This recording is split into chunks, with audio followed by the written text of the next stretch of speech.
আসসালামু আলাইকুম রহমতুল্লাহ। আজকে সকাল সকাল আপনাদের ভাবি সাহেব আর চিল্লাচিল্লিতে ঘুমটা ভেঙে গেছে। আমাদের লালু নাকি বাবা হয়েছে, আমি নাকি দাদা হয়ে গেছি।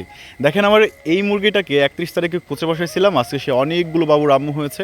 তার মধ্য থেকে একটা বাবুর গলা ছিল। আমার কোনো গলা ছিল মুরগি নাই, কিন্তু একটা মোরগ আছে যার নাম লালু, যাকে আমি অনেকটা ভালোবাসি। বাচ্চা যেহেতু গলা চিলা হয়েছে, সেহেতু অবশ্যই এই বাচ্চার বাবা হচ্ছে আমার লালু সাহেব, এবং আমিও দাদা হয়ে গেলাম, না চাইতেই দাদা হয়ে গেলাম। তো যাই হোক, তার পাশেই দেখতে পাচ্ছেন আমার ফুলটুসিকে গতকালকে অনেকগুলো ডিম দিয়ে কিন্তু আমি কুচে বসাইছি। ইতিমধ্যে দেখতে পারলাম যে আমার চীনা হাঁসগুলো ডিম পাড়ার জন্য ঘরে আসছে, আমাকে দেখে তারা বের হয়ে যাচ্ছে, তাই তাদেরকে একটু সুযোগ করে দিলাম, আমি ঘর থেকে বের হয়ে আসলাম।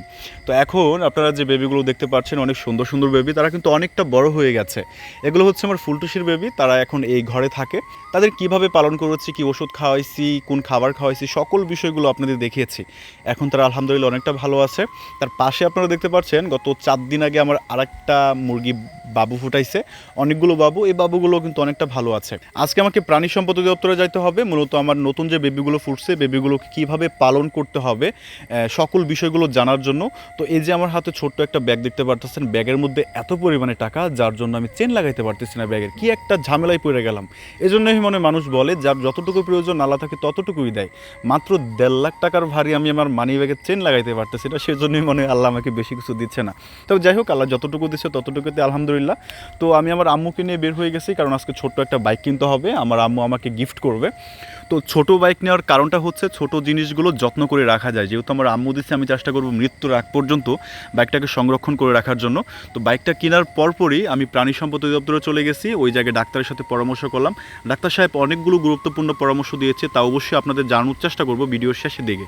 তো তারপরে আমি মুরগির কয়েকটা পাত্র কেনার জন্য, খাবার পাত্র, পানির পাত্র কেনার জন্য বাজারে চলে গেলাম। বাজারে গিয়ে দেখতে পারতেছেন কত রং বেরঙের পাত্র দেখা যাচ্ছে এখানে। এগুলোর দাম কিন্তু 10 টাকা, 20 টাকা, 25 টাকা করে হয়। আর এখানে আপনারা তিতির মুরগির অনেকগুলো বাচ্চা দেখতে পারতেছেন, এই বাচ্চাগুলোর দাম হচ্ছে 200 টাকা পিস। তো নেওয়ার প্ল্যান ছিল, কিন্তু এখন জায়গা নাই, সেজন্য নেই নাই, তবে কিছুদিন পরে ইনশাল্লাহ নিব। তো আমি বাড়িতে আসলাম, গোসল মোসল করার পর আমি আবারও একটু দেখতেছিলাম যে কয়টা বাচ্চা ফুটছে। এখানে দেখতে পারতেছেন যে আজকে আমার মুরগিগুলো 3টা ডিম পারছে। তো যাই হোক, এখন হচ্ছে মেন জিনিসটা দেখবো যে আর বাকি কয়টা বাচ্চা ফুটছে।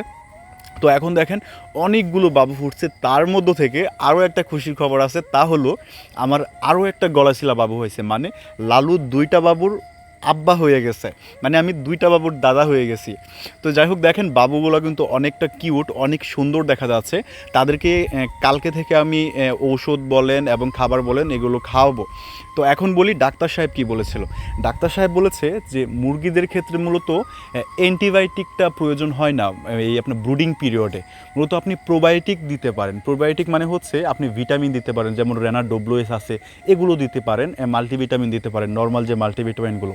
উনি যেটা বলেছে তা হলো, দেখেন একটা বাবু ছোট অবস্থায় সে কিন্তু নিষ্পাপ থাকে, কোনো ভাইরাস তার মধ্যে থাকে না। তো ওই অবস্থায় তাকে অ্যান্টিবায়োটিক দেওয়ার কোনো প্রশ্নই ওঠে না। তারপরেও আমরা সাজেস্ট করে থাকি, আপনার বিভিন্ন কোম্পানির ওষুধগুলো লিখে থাকি। তো ডাক্তার সাহেবের সাথে আমার অনেক ভালো সম্পর্ক হওয়ার ফলে উনি কিন্তু আমাকে ভালো পরামর্শটা দিয়েছে। উনি আমাকে বলেছে, প্রথম দিন তুমি চিনি এবং লেবুর রস যেভাবে প্রয়োগ করো এভাবে প্রয়োগ করতে পারো, এবং তার সাথে স্টার্টার ফিড খাওয়াবা, এবং তার সাথে সর্বোচ্চ যদি দিতে পারো তাহলে হচ্ছে তুমি রেনা ডব্লিউএস নামে একটা মাল্টিভিটামিন আছে, এই মাল্টিভিটামিনটা দিতে পারো, অথবা তার সাথে তুমি বিটা-3 অথবা ভিটামিন B1, B2, B6 এগুলো থেকে যে কোনো একটা দিতে পারো, তাহলে ইনশাআল্লাহ ভালো হবে। মানে উনি 2টা ওষুধ আমাকে সাজেস্ট করছে, একটা হচ্ছে রেনা ডব্লিউএস আর একটা হচ্ছে বিটা-3। এই 2টা থেকে যে কোনো একটা ওষুধ বলছে আমাকে দেওয়ার জন্য। তো এগুলো দিলে হবে কি, বাচ্চাগুলো শরীরে পুষ্টি থাকবে, এবং তাদের শরীরে যদি কোনো দুর্বলতা থাকে সে দুর্বলতাগুলো কেটে যাবে। তো ব্রাদার, আমি যেহেতু দাদা হয়ে গেছি, আমি আপনাকে কিভাবে খুশি করতে পারি অবশ্যই কমেন্ট করে জানাবেন।